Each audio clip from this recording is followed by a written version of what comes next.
প্রথম কথা বলেছিল যে তারা সংস্কার করবে। আমি এখন দেখি প্রথম সংস্কারটা করা দরকার ছিল যেখানে মন্ত্রী, প্রধানমন্ত্রী, প্রেসিডেন্টরা বসে ওই চেয়ারগুলোর সংস্কার করা দরকার ছিল। কারণ ইতিহাসটা বলে যারা ওই চেয়ারে বসে ওরা আগে দায় থাকো, চেয়ারে বসার পরে আওলা ডাওলা হয়ে যায়। এই জন্য নতুন সরকার আসলে এখানে ভালো করে পরিষ্কার করে জিনগুদের দোয়া করে আমাদের দেশের উপদেষ্টা মন্ত্রী, প্রধানমন্ত্রীকে বসাইয়ে কিছুটা হলেও সঠিকভাবে দেশ চালাতে থাকবে। আজকে সমাবেশ কেন? নির্বাচনের দাবিতে না, নির্বাচন যে দাবিতে দিয়েছে এটা ঠিক আছে। আমরা তার আগেও নির্বাচন চাইছিলাম, ডিসেম্বর হলেও আমরা ঠিক করতাম, কিন্তু আমরা তো নির্বাচন চাই। কি বলেন? এদেশের মানুষ 54 বছরে কোন নির্বাচনে দেখে নয়। এবার মানুষ আশা করে এবার একটি সুষ্ঠু নির্বাচন হবে। আমরা ইলেকশন চাই, সিলেকশন চাই না। এই নির্বাচন একটি ডিজাইনের মাধ্যমে সম্পন্ন করে জনগণের ভোটাধিকারকে আবার হরণ করার পায়তারা ষড়যন্ত্র চলছে। যদি সেরকম তৈরি করা নির্বাচন হয়, বিদেশের ডিজাইনে নির্বাচন হয়, তাহলে বাংলার মানুষ জীবন এবং রক্ত দিয়ে একটি সুষ্ঠু নির্বাচন আদায় করবে ইনশাআল্লাহ। আমরা আবারও বলতে চাই মাইকে, বাংলাদেশ জামাত ইসলামী নির্বাচনে যেতে চায়,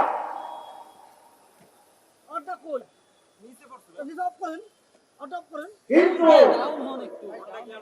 তার আগে সুষ্ঠু নির্বাচন হওয়ার বিষয়গুলো জনসমক্ষে উদ্ভাসিত হতে হবে, পরিষ্কার হতে হবে, আনন্দমুখর পরিবেশ তৈরি করতে হবে। সরকার যে ঘোষণাপত্র দিয়েছে, একটি মাত্র দল অভিনন্দন জানিয়েছে, বাকি সকলে ইতিবাচক বলে বলেছে যদি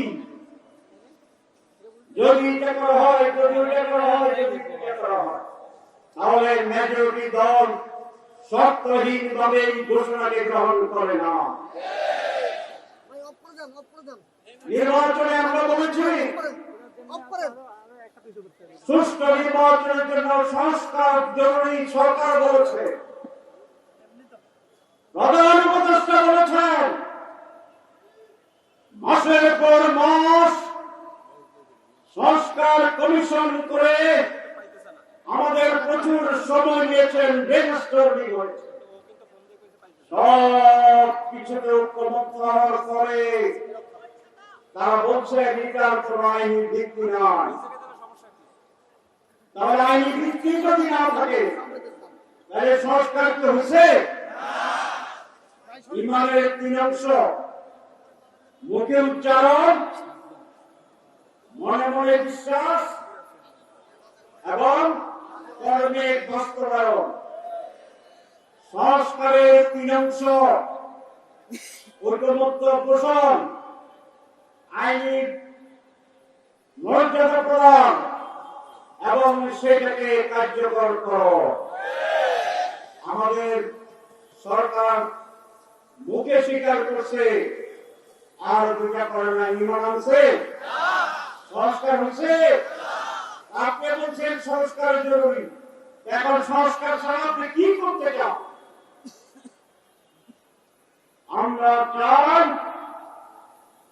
সমস্ত জায়গায় সংস্কারে আমরা একমত হয়েছি, সেই কারণকে আইনের মাধ্যমে আগামী নির্বাচন হতে হবে।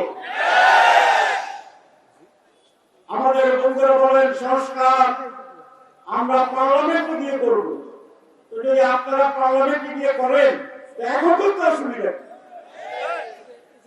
তাহলে कुछ कहा आए आए और नहीं आए, কি বলেন হায় আর নেই হয়। এই কোন কালো দাগ নিয়ে জনগণ বিতর্কিত নির্বাচন আর যাবে না চায় না। অনেকে বলছেন যে আমরা পিয়ারে ঢুকি না। গতকালকের একটা সার্ভে রিপোর্ট দেখেছি পিয়ারের পক্ষে নাম যারা মুখ্যমন্ত্রী বলতেছে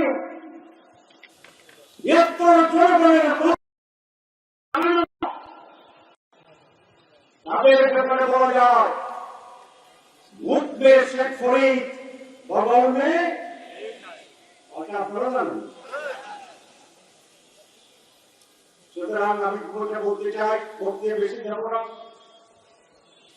আসুন ডায়লগ করি, সরকারকে আহ্বান জানাবো রাজনৈতিক দলগুলোর সাথে ডায়লগে বসেন, রাজনৈতিক দলগুলোর কাছে আবেদন জানাবো আসুন আমরা ইন্টার পার্টি ডায়লগ করি, আমরা ইন্টার পার্টি রাজনীতি করি। দেশকে অনেক সেটার দিকে নিয়ে যাবেন না, জনগণের বিপরীতে দাঁড়াবেন না, আর একটি অনিয়মের ক্ষেত্র তৈরি করবেন না।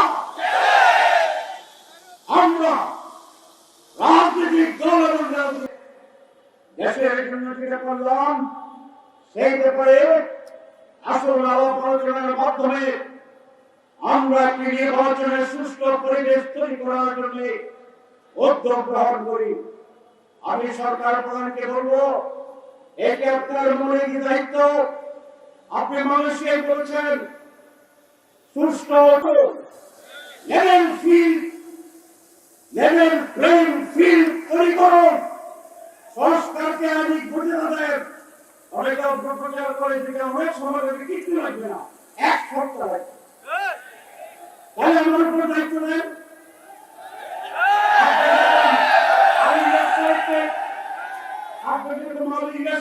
দায়িত্ব দিচ্ছেন আপনি আব্দুল্লাহ মোহাম্মদ তাহিরকে দায়িত্ব দেন, আমরা আপনাকে আইনের রাস্তা দেখে দেব, সংবিধানের কি উপায় আছে সেটা দেখাই দেব। যদি আমরা দেখাইতে পারি, প্রমাণ করতে পারি, রাস্তা তৈরি করতে পারি, তাহলে তো আপনার কোনো সমস্যা থাকার কথা। কিন্তু মানুষকে আর বোকা বানানোর সুযোগ হবে না। মানুষ ঐক্যবদ্ধ। কে তো বলে যে আমরা ক্ষমতায় গেলে করবো, তাহলে ওনাদের ক্ষমতায় যাবেন, এটা প্রায় নিশ্চয়তা পাচ্ছেন, ঠিক আছে না? তাহলে ভোটের আগে যদি একটা দল ক্ষমতায় যাওয়ার নিশ্চয়তা পায়, তাহলে ইলেকশনটা কেমন হবে এটা কি বোঝা যায় না যায় না? তাহলে আপনাদের কথা ভিতরে দফা। আমরা জামাত ইসলামী এদেশের মানুষ অনেক পুরানো, আমরা আলাপ আলোচনা করছি, আমরা সকলে এই দেশের কল্যাণ চাই, আমরা নির্বাচন ডেমোক্রেসি চাই, আমরা নির্বাচন সুস্থ এবং জনগণের পার্টিসিপেশনে উৎসবমুখর নির্বাচন চাই। যারা এই নির্বাচনে এই পরিবেশ তৈরিতে নানা কথায় নানা অজুহাতে বাধা সৃষ্টি করে ধূমপ্রচার তৈরি করে, তাই নির্বাচন নিয়ে ষড়যন্ত্র করছে। আমি এই কথা বলে শেষ করতে চাই। প্রিয় দেশবাসী,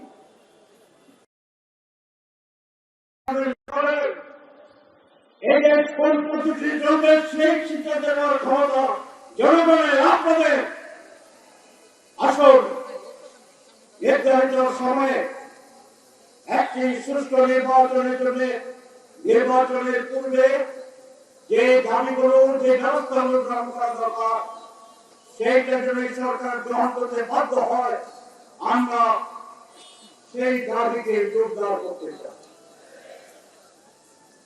আসুন সকল দলকে বলবো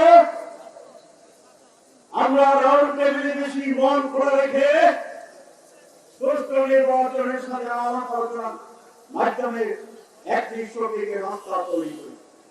আর জনগণ অনেক সচেতন, কোন দলকে তারা বন্ধভাবে সমর্থন করে না। শুধু আগামী নির্বাচনে আপনারা কি সত্যের পক্ষে থাকবেন, দুর্নীতির বিরুদ্ধে থাকবেন, চাঁদাবাজের বিরুদ্ধে থাকবেন? ইনশাআল্লাহ আগামী নির্বাচনে যারা চাঁদাবাজের বিরুদ্ধে তারা উঠতেছে আর যারা চাঁদাবাজের বিরুদ্ধে নয় তারা আস্তে আস্তে নেমতেছে। ব্যবধান কি খুব বেশি? আর আছে কয় মাস? 5 মাস। যদি এইভাবে কেউ নামতে থাকে, কেউ যদি উঠতে থাকে, তাহলে 5 মাসের ব্যবধানে ভোটের আগে সপ্তাহ এটা না মেয়েকেও ভোট দিতে পারে ইনশাআল্লাহ। এদেশের মানুষ যেমনি হাসিনাকে দাঁড়িয়েছে, সুরাচারকে পতন ঘটিয়েছে, তারা দুর্নীতিমুক্ত ডেমোক্রেটিক জনগণের অধিকার সম্পন্ন একটি বাংলাদেশ গড়ে তোলার জন্য ঐতিহাসিক ভূমিকা পালন করবে আগামী নির্বাচন।